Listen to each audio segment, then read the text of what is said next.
22 अप्रैल को पहलगाम हमले के बाद जिस तरीके से ऑपरेशन सिंदूर चलाया गया और ऑपरेशन सिंदूर से पहले कई कड़े कदम पाकिस्तान के खिलाफ भारत ने उठाए, जिसमें कि जल संकट भी था।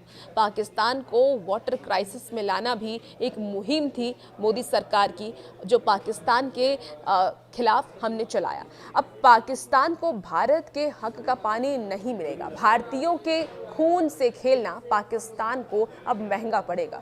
कुछ दिन पहले बीकानेर में प्रधानमंत्री नरेंद्र मोदी ने ये साफ तौर पर कहा था और ये स्पष्ट किया था कि सिंधु जल समझौता स्थगित रहेगा। उन्होंने ये भी कहा था कि ऑपरेशन सिंदूर खत्म नहीं हुआ है, बस फिलहाल कुछ दिनों के लिए, कुछ पल के लिए रुका हुआ है। भले ही दुश्मन कुछ देर के लिए थम गई हो, लेकिन पानी का मुद्दा पाकिस्तान को बहुत परेशान कर रहा है। तो क्या ऑपरेशन सिंदूर के तहत भारत पाकिस्तान के बीच अगला संघर्ष यानी कि युद्ध पानी को लेकर के होगा? आइए जानते हैं इस वीडियो के जरिए।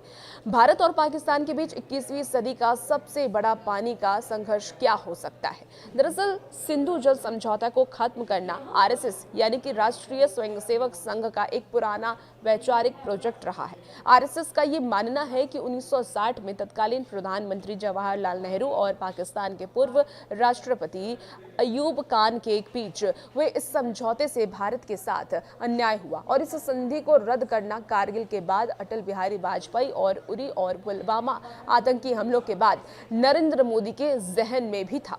पहलगाम के बाद भारत ने आखिरकार ये कदम उठा ही लिया है। भारत की ओर से सिंधु जल संधि को रोकने पर पाकिस्तान की सरकार और सेना पर किसानों का भारी दबाव भी है और इसके चलते ही पाकिस्तान से ये धमकी आ रही है, अगर आपने हमारा पानी रोका तो हम आपकी सांस रोक देंगे।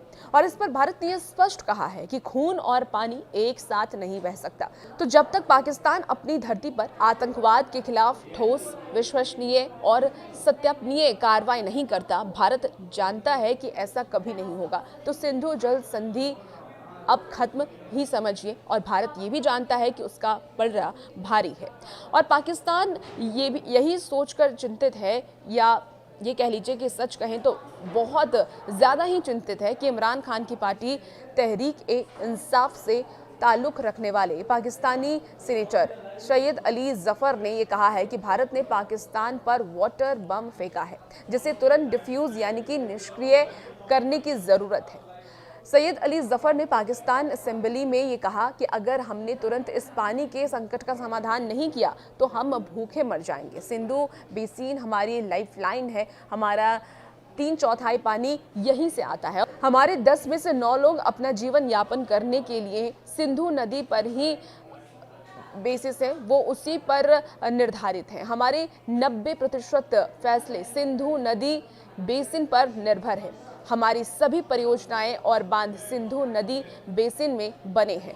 तो उन्होंने सीधे तौर पर यह कहा है कि हमारी जो आधी से ज़्यादा जनता है वो सिंधु नदी पर ही निर्धारित है और अगर सिंधु नदी का पानी बंद कर दिया जाता है तो आने वाले वक्त में पाकिस्तान में हाहाकार मच सकता है, वाटर क्राइसिस हो सकती है। अब ऐसा अगर हालात बिगड़े तो पाकिस्तान सिंधु जल संधि को लेकर के भारत के साथ फिर से हिंसक संघर्ष शुरू कर सकता है। ऑपरेशन सिंदूर में अपनी वकालत पर उसे पहले ही बहुत अपमानित महसूस हो रहा है, इसलिए भारत को ये उम्मीद है कि पाकिस्तान कुछ करेगा और वो हाई अलर्ट पर है। पाकिस्तान ने एक पत्र के जरिए भारत के साथ बातचीत शुरू करने की कोशिश की, जिसे भारत ने ठुकरा दिया। पाकिस्तान सरकार अब इस मुद्दे को अंतर्राष्ट्रीय बना रही है और उसने सिंधु जल संधि पर भारत के कदम को एक्ट ऑफ वॉर बताया है। अब आपको बता दें कि बिलावल भुट्टो ने ये धमकी दी थी कि सिंधु में या तो हमारा पानी बहेगा या फिर भारत का खून। अब ऐसे में अगले 5 से 6 महीने में भारत पाकिस्तान मोर्चे पर काफ़ी ज़्यादा अहम बैठकें भी हुई और काफ़ी अहम चर्चा भी हुई। भारत दुनिया को ये बता रहा है कि वो पिछले कई सालों से सिंधु जल संधि की समीक्षा पर काम कर रहा है, क्योंकि आबादी में बदलाव और भौगोलिक बदलाव ज़रूरी है। तो अब आपको ये भी बताते हैं कि भारत का अब अगला प्लान क्या है, क्या प्लान है भारत का। तो देखिए, पहले तथ्यों पर अगर नजर डालते हैं तो पश्चिम नदी के ऊपरी इलाके में भौगोलिक चुनौतियों को देखते हुए भारत की बांध बनाने की क्षमता हमेशा से एक मुद्दा रहा है। पाकिस्तान को जाने वाली 3 पश्चिम नदियों के पानी की भारत की वर्तमान भंडारण क्षमता 1% से भी कम है। संक्षेप में ये कहें कि यह बहुत ही सीमित है और पिछले एक महीने में भारत की ओर से नियमित रूप से बांधों को खोलने से पाकिस्तान को पानी के बहाव में उतार चढ़ाव आया है और इस बात ने पाकिस्तान को और ज़्यादा डरा दिया है। अब 2026 में पाकिस्तान के लिए चीज़ें और ज़्यादा बेहतर हो सकती हैं और इन नदियों का पाकल दुल भारत की पहली स्टोरेज परियोजना होगी जो कि प्रभावी ढंग से बड़ी मात्रा में पानी जमा कर सकती है और अगले साल तक तैयार हो जाएगी। आपको बता दें कि पाकल दुल किश्तवाड़ में चिनाब नदी की एक सहायक नदी पर बना हुआ है और ये 167 मीटर की ऊंचाई के साथ ही ये भारत में अपनी तरह का सबसे ऊंचा बांध है।